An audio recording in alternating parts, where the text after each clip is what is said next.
blue and white stars. Ultimately, Uncle Sam was the main selling point for U.S. soldiers in World War II. Next is Rosie the Riveter. Now, who is Rosie the Riveter? Well, this piece is actually a modernized version of the World War II Rosie the Riveter.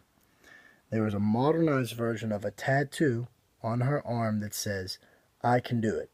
Now keep this in mind, students, because this will come back later. It is very important. Rosie the Riveter is not meant to symbolize a female U.S. soldier.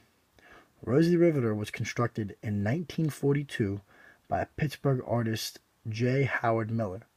A little bit of a hometown connection, like I can see.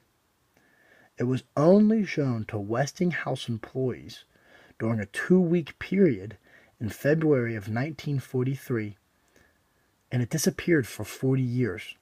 Now, students, I'm sure you have all seen Rosie the Riveter before, and you can say, that's strange. Why would it disappear for 40 years?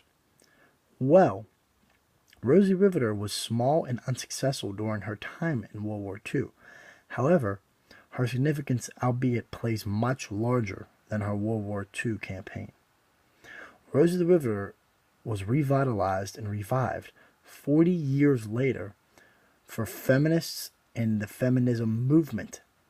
As you can see, the added depiction of the "I Can Do It" tattoo on her arm is a symbol of feminism, and many women dressed and used Rosie the Riveter during the feminism campaign.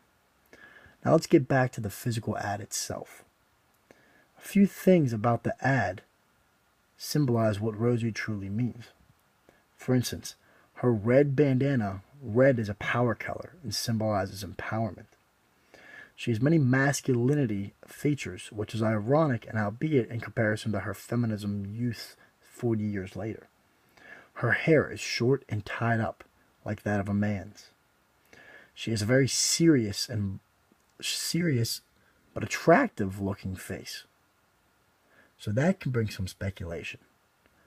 What was the speculation? The reason for the attractiveness of Rosie the Riveter just has to do with the appeal that she would have to many women in the workforce. Rosie the Riveter having an attractive face would appeal to more women in the workforce. It's a pseudo sign of them saying, "I can be like Rosie the Riveter." What her main goal was to enforce and empower women in the workplace. While many men were out to sea and out to battle in Europe on the Eastern Front and in Japan on the Western Front, many factory jobs and production-based jobs were left open for women. And also many jobs were created to produce more iron, steel, and weaponry parts for men in the army. So, she can also be seen rolling up her sleeves. The symbol of rolling up her sleeves is the knit and grit of getting back to work and getting a good job done.